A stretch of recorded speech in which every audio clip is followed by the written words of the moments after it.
Hi, everybody, and welcome. It is lovely to see you all today. My name is Victoria.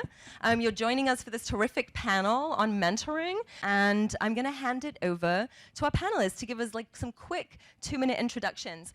Good morning, everyone.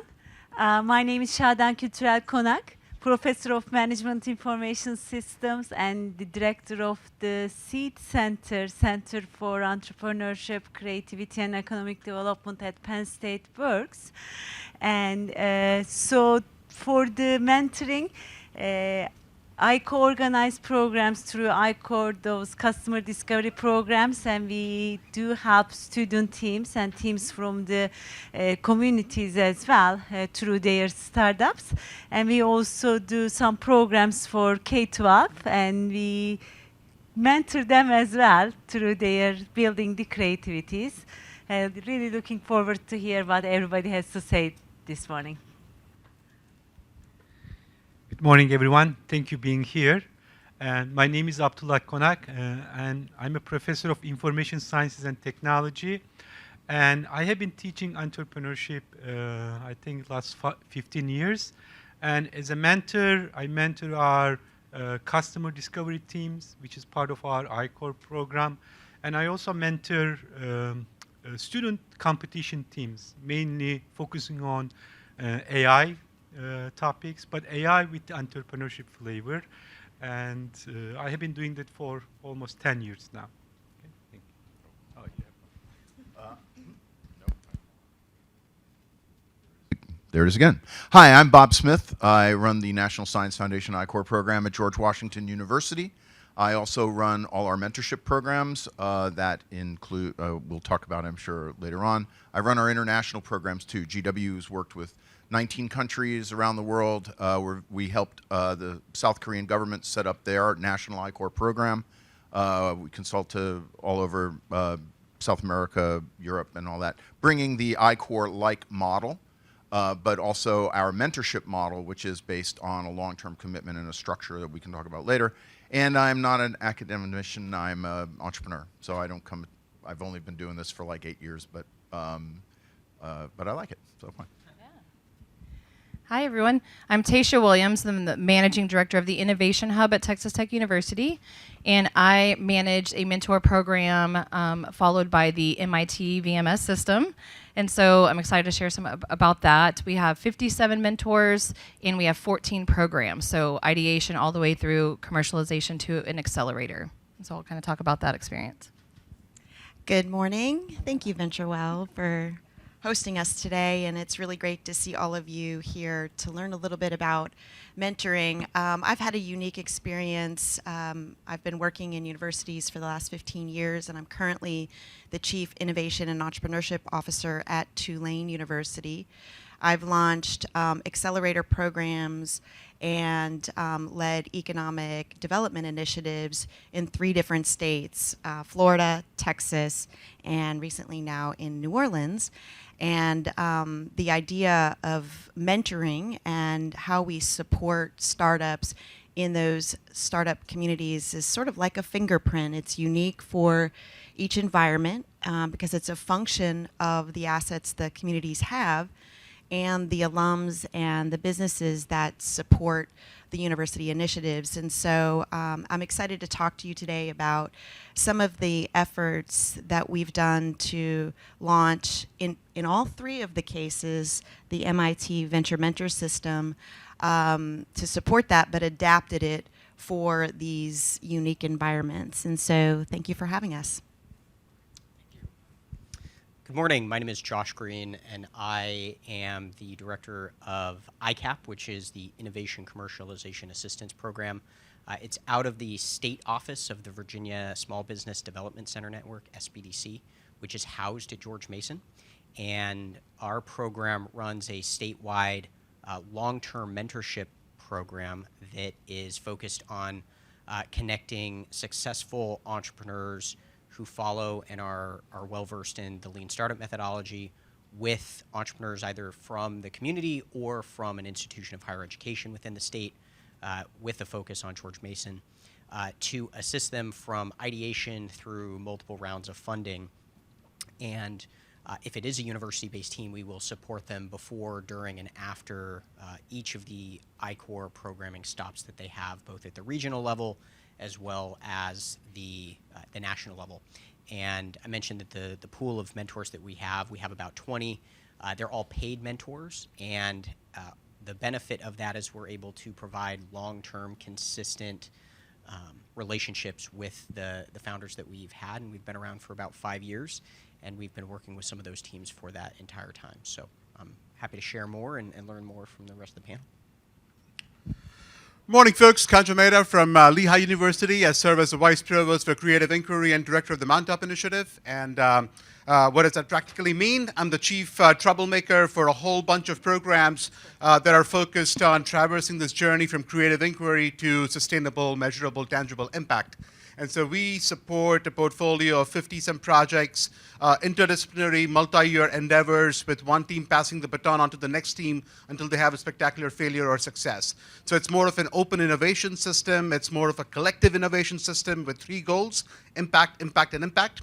And so when we talk about mentorship and how our programs work, it's somewhat different than the traditional model of an entrepreneur or an entrepreneurial team trying to take a product into the marketplace, because this is really about a more collective approach to improving the human condition, but just as entrepreneurial. So. Thank you. I have my own mic, you do. so I'm good. I could take 2, but I don't think I need 2. So as you can see, we have an incredible panel for you today, a very large panel. We've prepared some questions ahead of time, and what I'm going to do is, everybody's going to answer a few different questions each. We're not going to get to every single person for every question. And if you just arrived, I invite you also to pose your questions using Slido, and we'll be taking a look at those questions at the end. Okay, so we're going to launch into this. So just kicking off, so not all mentors are created equal. How do you go about selecting mentors, and how do you support them so they provide the best possible support to students? And I'm actually going to have Bob kick us off. So Bob, grab a mic.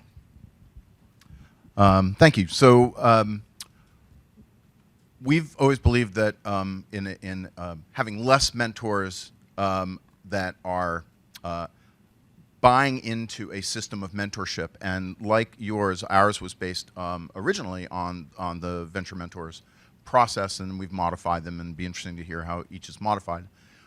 We really like experienced entrepreneurs, not because they have greater knowledge of the universe or something than anyone else, but because as with any I-Corps-like program or anything you do, the idea is we'll never tell you if your idea is any good.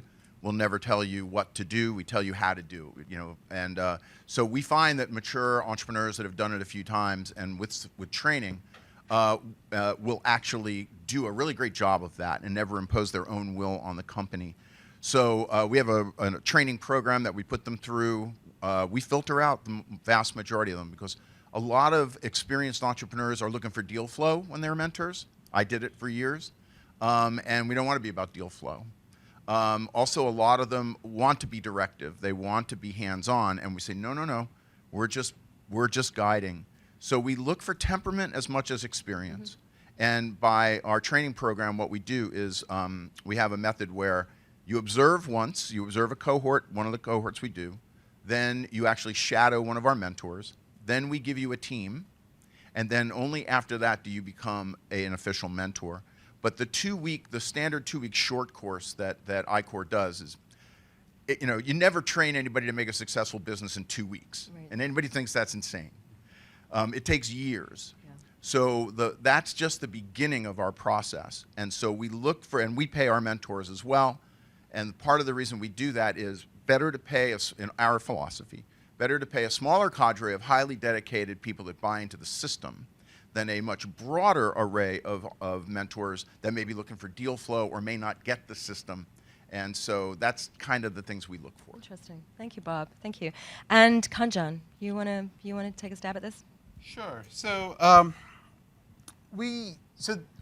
all teams have a primary faculty mentor that they work with, and it's the role of the faculty mentor to help the students make good decisions, taking, and looking at what everybody has to say, look at all the data that they're collecting, what advice they're getting from mentors, and then make good decisions is what they do. And that's where we essentially look for alignment with their research agenda, but more importantly, alignment with their impact agenda. since we've worked so much in kind of it's mission-driven, it's cause-driven, there has to be that alignment, and the faculty mentors have to believe in it, be excited about it. And that also extends further to the external mentors, who we actually, I completely agree with Bob that we have few mentors, but they are very dedicated.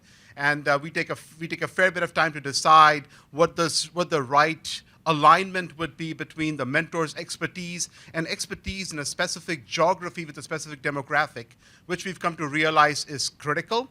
Because our projects, we have quite a few projects in the US, but also in Kazakhstan, Philippines, Sierra Leone, and it's very difficult for somebody that does not have experience in that part of the world, say Sierra Leone or West Africa in general, to advise a team. And even if the advice is valid, they are not trusted as much by the team unless they have some relevant experience with that relevant demographic and the cause. So we really look for that alignment of cause and experience.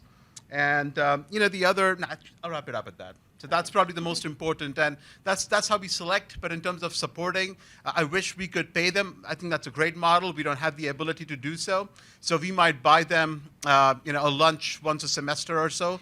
But beyond that, again, it's driven by the mission, driven by the cause. And our best mentors are incredibly dedicated, and they are willing to come over to campus, do whatever it takes, even travel out to the field at times. Because they believe in the project, believe in the cause. Nice. Thank you. Thank you. And Shadan. I guess ours is almost like what I have been hearing. But more like whoever available first. So we look for that availability as well. But we have that, database of our mentors to match with the, what the need is. But not always it's possible. So sometimes we go with the perfect match, and it's just like right around the corner. But sometimes we need to stretch with that.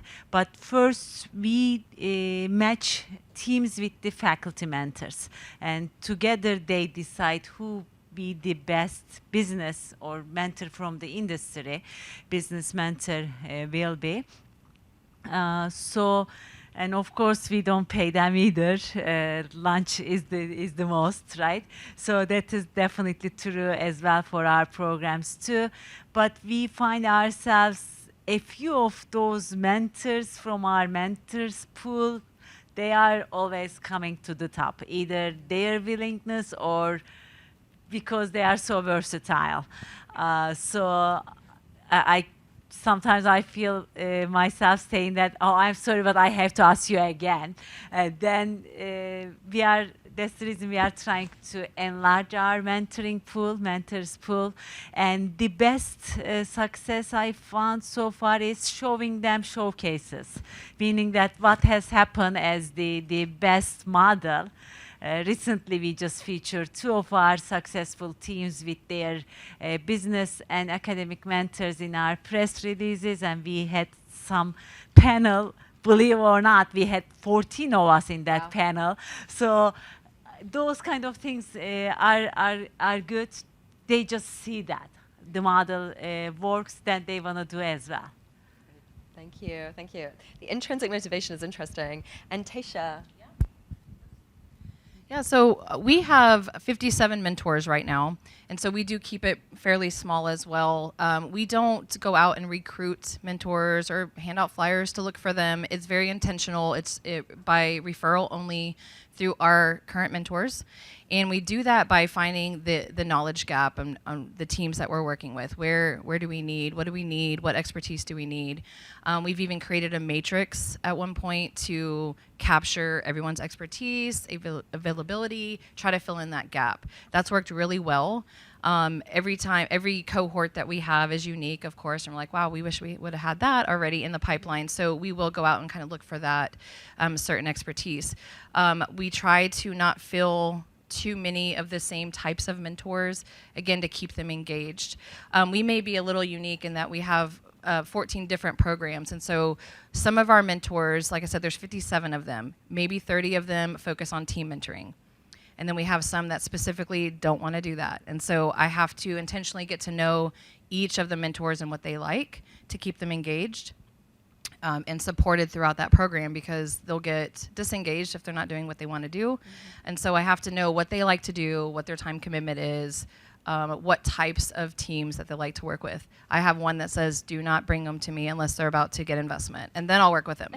Don't call me if it's just a pipe dream kind of thing, right? So, right, and so I have to find those friends that want to work with the pipe dreams, because those can turn into something if they're mentored, right? So I have to really be intentional about that. And so I have some, again, I call once a year, and that's how they feel fulfilled, because they are serving in that exact program that they love. And then they get to watch them progress through the pipeline. I share wins from those teams. I have to kind of remember that. It's a lot of fostering. And then I have some that are in everything all the time, but that's what they want. And so I just have to be really intentional about matching that way. Perfect. I love it. I love the matching idea. Okay, actually, we're going to talk about matching now. Okay, so it sounds like you've all got a database, albeit some larger, some smaller than others, that it seem eager to be mentors to some degree and in some way. How do you match them with students and support that connection and work? Like how often do they meet? Over what period of time? What other support mechanisms are in place? And I'm going to ask Kanjan to kick us off this time. So last year, across about 47 or so projects, we had about 300 some students, of which 52% were BIPOC or international students. And so in terms of diversity, that's something we've learned to be very mindful of. That plays a significant role in terms of that matching. And what goes along with that is your ability to accept critiques and think of critiques as a gift. And so, before the matching, there's a fair bit of orientation that we do for the students on how to make the most of this relationship and how to, think of critiques as a gift. But not every session is about critiques. And this was a simple little aha moment that, we actually came up with a little table and like a little checklist. Say, what are you hoping to get out of this session? Is it praise? Is it validation? Is it critique? Is it blind spots? What is it? And we use that to kind of identify what the right matchup would be between the mentors based on kind of their areas of interest and passion and the demographic attributes of some of the students and the teams and the geographies that they're working in. So it actually is a little more complex than it seems, but ultimately it comes back to just knowing your teams, knowing the mentors really well, and realizing that this is a good match and that is not a good match. And I wish I had a clear science for this, but I think it's more of an art than a science at this point. I love that. And that's definitely what I've been hearing. That seems like a common thread. Josh, I want to hand it to you next. All right, thank you. So when it comes to matching, we basically have two types of approaches. So if it's a team that they've just started or they have yet to validate their business model, we take an agnostic approach. It's about training them a methodology, for us, the Lean Startup, and making sure that they understand how to effectively use that and use the tools that we give through programming in conjunction with the mentoring to be able to go through that entire process of figuring out who's their customer, what's the value proposition. If it's by chance a group that is further along, they have validated their business model, it's about taking more of the venture mentor approach where everyone will have a lead mentor, and that is usually driven through some level of subject matter expertise, either the industry or if it's, hey, this person's really weak on operations, we'll give them an operations person who can help hold their hand a little more, and then bring in other members of the team based on the needs. So if they also need somebody with a financial background, we can bring somebody in to support them for whatever period of time that's needed. If it's marketing, we'll bring in somebody else. And so they'll always have that same lead mentor who develops that long-term institutional knowledge, but then we'll have other members of the team coming in and out as needed.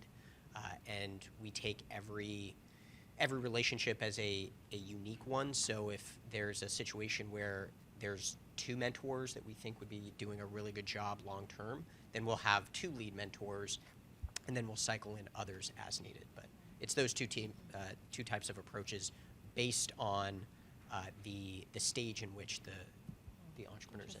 Thank you, Josh. Kim. Were you asking the matching question? Yeah, please. And so I've had the opportunity to launch a couple of different mentoring programs, and one of the things is, just to build on some of the other comments, is that it's actually a very organic thing to connect a student to the appropriate mentor. So I think we try to do our research in the beginning to understand what a mentor and who a mentor wants to mentor. And same with the mentee, while mentees don't always know what they need. And so a lot of guidance is required in the very beginning, and sometimes we create these, for lack of a better term, speed dating opportunities where there isn't a formal structure to programming, where they do get an opportunity to chat and meet with different individuals, and we curate that moment for them. And so an example of that, at Tulane University, I'm partnering with our School of Medicine, so probably 85% of our research expenditures come from NIH, and so our School of Medicine is developing with what they're calling doctorpreneurs. And so our physicians are really interested in creating innovators, and so we've engaged them in identifying doctors that have been successful entrepreneurs in our community and in our alumni base, and made them a part of programming, in particular Open Mic Night, Medical Innovation Challenge. And so these students, med students, nursing students, whomever they are, come and pitch their 3-minute conceptual idea. And the review panel is made up of a group of mentors that we've curated, 10 of them. And the idea for them is to help to provide insights and respond to the questions that the presenters might have.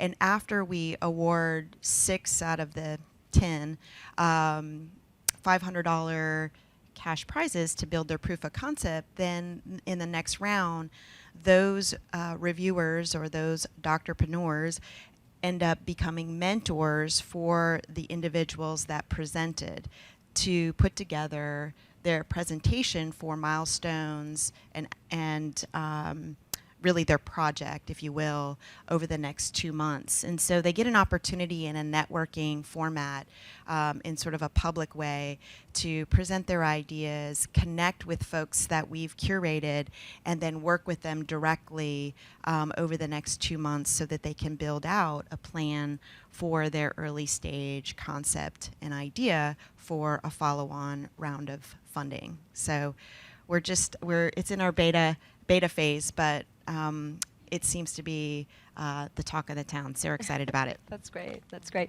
And Abdullah, anything to add about the matching process? We have a slightly different context because our program is not very big, okay? And we are a small campus of a very big university.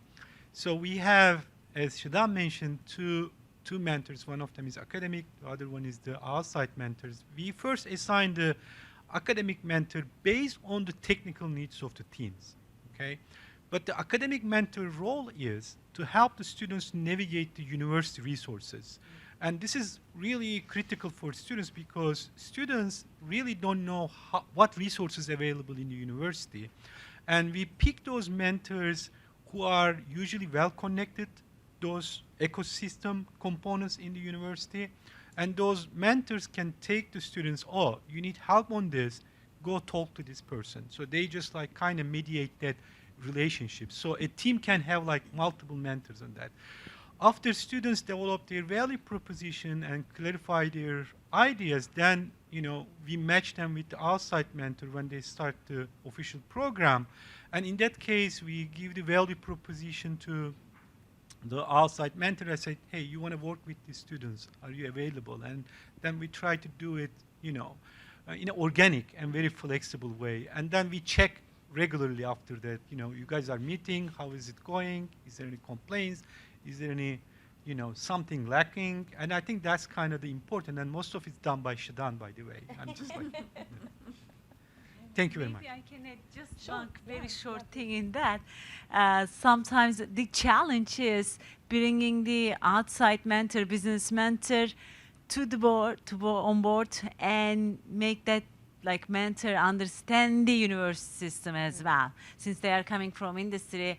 And industry and academia, as we all know, they work like totally differently. So sometimes that understanding takes time. I can imagine. Yeah, I think it's true for all of us. Okay, so I would love to get into like aha moments and pivots. So you've all been doing this work for a long time. You have a ton of experience. I know several of you have engaged in research around this as well to get underneath what is and isn't working. So what would you say is like the biggest revelation you've had that's really shifted the way you're thinking about mentoring? And I'm going to turn this over to Taysha first. Okay.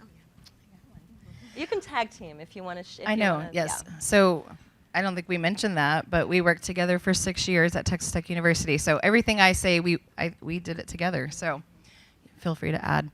And so I think we were just talking about this because there were so many things, and I was like, well, which one do I share? So I'll start with this. So this is kind of an untraditional way of mentoring to look at it. But we were noticing that, you know, the mentors that we feel like are great for our program, we train them up, we match them with the mentors, things are great. But some of the students that were coming through our pipeline, we were like, man, we wish they understood the business model canvas before they came. That would help our mentoring a lot. Or we wish they knew this, or they even heard these words and make it a little bit easier when they get here. So how do we reach that audience in a mentoring type of way without it being really mentoring, right? So we, I say we, right? We give, it's called Faculty C Startups, so faculty commercialization grants. And we have 35 total now in year 6. And so we give up to 5 to 7 faculty, $2,500 grants to embed commercialization into their syllabus. So this could look like, you know, it could be a dance. We've had a dance instructor. We've had agriculture. We've had, for the first year was, of course, business and engineering. That was, you know, just the easy route to go. And they were like, hey, let's take it up a notch. So we went into agriculture and dance, and there's hip hop therapy came our way this year. That was interesting. So it is everywhere. Now these become unofficial mentors, right? They're not mentoring in a team mentoring perspective. Some of them are, both. So we can develop them on both sides. But those faculty are mentoring those students without even knowing it, honestly, because we're teaching them commercialization. They're coming to our programs. They're engaging with our students. They're engaging with our programs. They're being trained by us and then turning around and teaching their course and bringing us to them and them to us. So it's just a great way to bridge that gap, expand our network across campus. Our mentors love that. They like to go in. They even bring our mentors to their class to speak. So it's just a really good way to bridge the gap there. And I think that was an aha moment, because we're like, wow, we just expanded our team to all of these faculty ambassadors. Yeah, and I will add to that, when we created that program, it wasn't to create mentors. It was really to create culture in a university that had entrepreneurship only being taught in the business school. And so what it ended up doing is proliferating out through the university and helping us to create multidisciplinary teams, because we had these ambassadors that were unofficial mentors, because they became much more involved in the innovation and entrepreneurship programming at the university by supporting the programming in lots of other kinds of ways. And but we were an I-Course site and part of the UT Southwest node. And so we were able to really teach the business model canvas and really have a deeper understanding. By the time those teams came to our co-curricular programs, they already had very foundational knowledge, which helped them to be some of the top national teams in the country very quickly. And Texas Tech was unranked in entrepreneurship when we started. And what this program did in 5 years, got Texas Tech ranked, I think it was 11th in the nation for entrepreneurship education. And so while the offspring of that was faculty became mentors, which is a natural fit for them, they might not understand the discipline of entrepreneurship or innovation from a formal training standpoint. They quickly got on the bus by adapting and adopting these best practices and created volume in the amount of teams and the amount of work being done at a university that really wasn't focused on that prior. Fascinating. I was not expecting that answer at all. Yeah, Shadan and Abdullah, I know that the two of you have been engaged in some research as well. You want to share? Yeah. Yeah, I think I'm going to respond this from the research perspective a little bit. And I mean, right now we are looking at mentors and then try to understand their mentoring practices, okay? And then we interview 30 mentors in the US, both industry and academic mentors, and we asked them several questions. And one of them was like, okay, what works for you? What is your best mentoring practices? And can I ask that question? Who are the mentors in the audience? Who does mentoring? Oh, there's some. Similar. Okay. And then I think our results shows that there is no one best way of doing that. There are multiple best way of doing that. And then we realize that it has to be really flexible. It has to be organic, mentors told us, and natural, okay? And then mentors have different strategies to mentor. And I'm going to give you those strategies. As a researcher, what you have to do is you have to, categorize and organize the information, isn't it? And then what we did is we took those responses, we did some kind of qualitative analysis, and we used some kind of clustering technique, look at what type of mentors exist. And the first group was reality checkers. Okay, they think that their responsibility is bring back the students to reality, make sure that they focus on the problem and customer, because especially engineering students, they really focus on the technology a lot. Who are the reality checkers here? Do we have any reality checker mentors? A lot of them. Okay, very good. And they're honest, I'm sorry. And the second group was like, we call them vision or goal-oriented. They think that their role is, to make the students to see the big picture, how it connects to, reality, and how the impact is going to affect, what is the broader impact of their work. So they try to motivate the students, they try to help them to discover themselves, okay? And any goal and vision mentors here, okay? You see, you do multiple things in the mentorship. And then the third group is what we call them project managers. They think that, students, they need help to manage the process. So they help them in terms of timing, break down the work, and then, teach them about teamwork, how to be efficient in that processes. They don't micromanage though. They help with the processes, and we call them project managers. Any project managers in the audience? Three. And then the fourth group, the fourth group was like emotional coaches.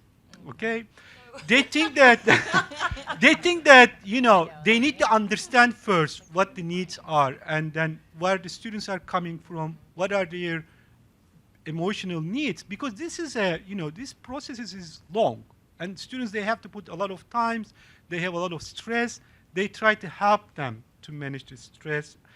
Any emotional coach here? Okay, one, two. I think it is hard to be all of them. And yes, and the last group, we call them people and idea connectors. Okay, they think that, students, they need help, and I think mentioned about that, navigate the university system and funding system and outside system. The ecosystems exist. So they connect the students to different resources, help them utilize those resources, okay? And they encourage them to take risk, okay? To encourage them to go outside of their, boundaries and take risk, and help them connect the dots. So, and we realized that many of the mentors, they do all those things together, and I think it's a tough job at some point, but it is very valuable. I think it helps the students. They go through stages. Yeah, they go through stages, exactly. So that's what our research tells us. You know, these are about the different types of mentoring. Nice. Thank you. Thank you. And I'm going to turn it over to Bob. Bob, any aha moments for you? Anything just like blow you out of the water that you experienced? Blow me out of the water. I know, that seems like maybe that's too much, you know, too much of a Yeah, I don't know if metaphor. I might not go that far on any of that. I'll tell you that's one of the reasons I was raising my hand for all of those is I think you have to do a little of everything. Yeah. Probably the least thing we do is the last one. Okay. So just a brief detour into my background. I started one of the first accelerators in the country in 2000, right? And I've been ran my own angel investment and incubation acceleration program for myself for the better part of 10 years before my boss Jim Chung brought me in to actually do that at a university. And during that time, a lot of the stuff that you talked about, as in terms of archetypes of mentoring, I got to work through. And the thing that we try in the programs like ICAP and at GW that we try to foster is that, how many people have started businesses here? Okay, so you know that every day you get up is a new challenge, a new set of failures you're trying to overcome. That everybody's always going to tell you you're wrong, that everybody's going to try to tell you which direction to go. So the key isn't can you get advice from people, it's how do you filter the advice? How do you understand that? And that's where, when you mentioned the project management side and some of those things, we incorporated that. And it's one of the reasons why we went for a very small cadre of well-trained mentors instead of a broad network. Because customer discovery, the whole basis of the I-Corps program, is that the universe is always screaming at you. You're supposed to go out and find it. Any of you entrepreneurs ever not want to talk to your customers every day? If you don't wake up every day wanting to talk to your customers, go work somewhere else. Go get a job. You can make more money going and working at Exxon for the rest of your life, and you'll retire, be far more richer than I that have personally started 12 venture-based startups.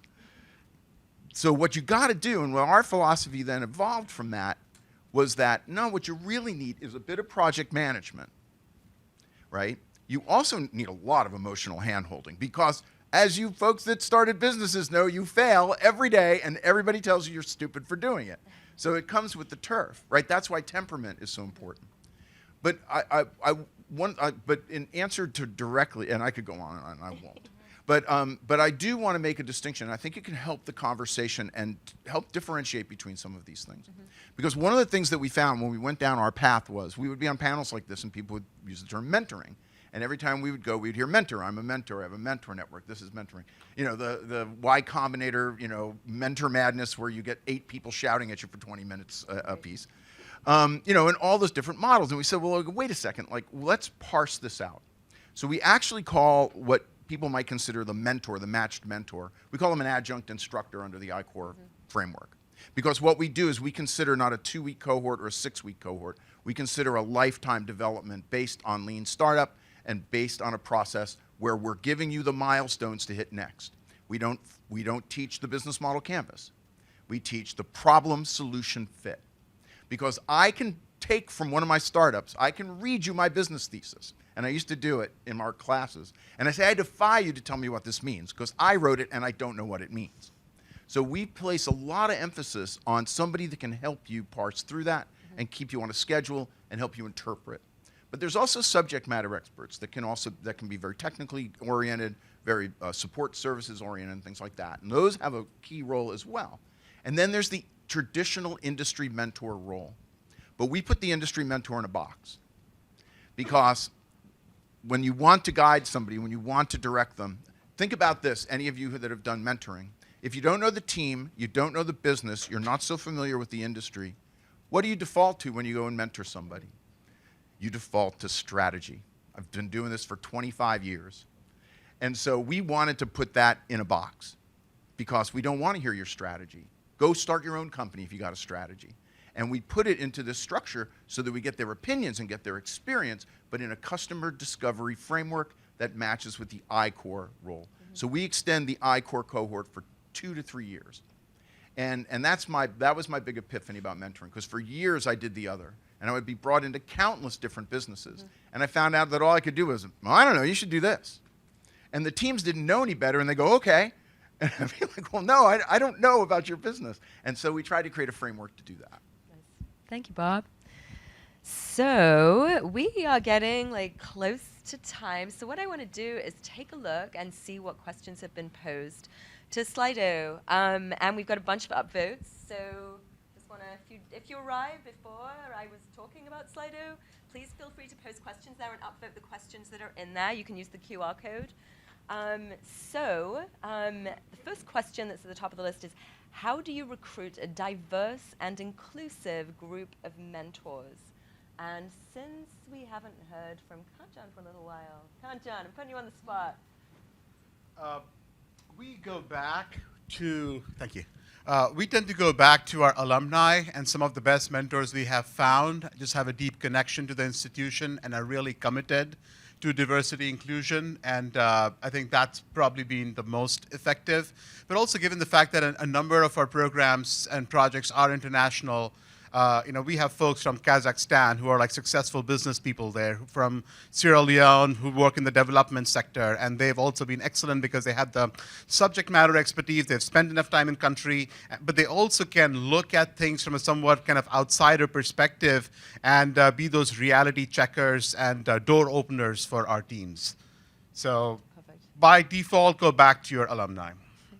That's super helpful. I'm not going to put anybody else on the spot. Anybody else want to answer? I know Kanjan well, so I feel like I can. But Yeah, just to add to what he said, we have a very strong foundation team, and they really do help us to connect with our alumni base. But also the payback model, if you have an accelerator or an incubator or I-Core group, there are teams that, they go a long way, and so we make that, or will be making that part of the support that we give, that those teams then get an opportunity to become mentors. Nice. And support the ecosystem more broadly, and teaching them that very early on really helps to create a thriving ecosystem. And so we do that, and we'll be doing that at Tulane. Great, thank you. Anybody else, anything else to add about how you actually think about diversity and recruit for diversity among your mentors? I'll just say, being in Washington, D.C., we formed a program inside of Washington, D.C. to do our mentoring concept throughout the community. And we did it in partnership with our friends at Howard University. And so, one, a great partner can help because it expands it expands the mentoring pool from which to draw upon. But even when we do our international programs and we do programs in D.C., by having a system that graduates people up, much like it sounds like you guys do a little bit, we recruit out of the community and get the people that are really doing the work well. So a lot of our mentors that wind up coming in are people that we help form their business early. They go out and get some success, and we bring them back. And we think that does two things. One, it reflects the community we're serving. And two, it gets people that are being educated in our system, and buying into our system, and being, again, proof points, much like you all were saying. They can go back and say, well, this is how it works. Nice, thank you. I'm going to move us on because we've got lots more questions. How do you track the success of a mentor program? And just open it up to the floor. Anyone want to go? Josh? Good. Yeah, thank you. So one of the valuable pieces of being housed as part of a small business development center network is that we track an incredible amount of data. So I have a lot of people within the Commonwealth of Virginia that are partners of us that ask for aggregated data to compare against what they're doing because a lot of groups just don't have the robust systems that we do. And the fact that we have 27 offices across Virginia that are separate from the university gives us a lot more people power to be able to go out in the community, understand what's going on, recruit for us, and then we're all part of a centralized database. So within a couple of seconds, I can pull how many people who are in Charlottesville, Virginia, are working with us, and what are the demographics, and what is the impact that they've created. So having a really robust tracking system that we're a part of through the SBDC has been very helpful. Anything to add, Abdullah? If I add to that, I think our focus is not only the students start a company, so it's education. Through this process, we want them to get education. Okay, and for us, the success means they have some kind of transformational change. Okay, they find themselves through this process. They learn their strengths, they know their weaknesses, and they develop that aptitude to learn more and they continue more. So if we see that in the students, if they want to go to the next level, if they want to go to the next activity voluntarily, I think that is a success of our mentorship program. And I think you can really see that in the students, especially if you tap this, first-year students in these programs, you can see the growth on them, how their mindset changes. Can you measure that? Well, it is challenging, but you feel that. You can understand that. I think that's how we know our mentorship programs are working. By the way, we try to measure it. Our project is about measuring it, but we are still some years to go. It's tough. And Shadan, you're adding to that? And then we'll get to you, Taysha. Oh, okay. Yeah. Yeah, I want to add into this in terms of what our students are saying. Actually, we have been talking about mentor side. So we also surveyed and interviewed our students through the research that Kanjan, Abdullah, and I been involved in, and what comes out oftentimes is the time commitment, because our framework is based on expectancy, time, and cost, and the value and cost. Sorry, the cost for them is in terms of time, though. When you ask them, like the questions about the cost of attending those programs, co-curricular programs with the mentoring aspect, they bring up the time issue, especially maybe we hear that one more from our first-gen students because they need to support their families, or like students from low-income families. They say that they don't have time to spend like any extra moment on campus to do those programs. I just wanted to mention that because I know how much we all try to broaden our programs. You made a comment that made me think of something. So we had, in our first cohort of the accelerator, we had a team that went through it. His company did not pan out, right? But I caught up with him about 6 months ago. How are you doing? What are you doing? He's like, oh, by the way, because of your mentorship program, your mentors, I am now a successful entrepreneur. I've launched 3 companies. I've worked for Google, Marvel, and Microsoft.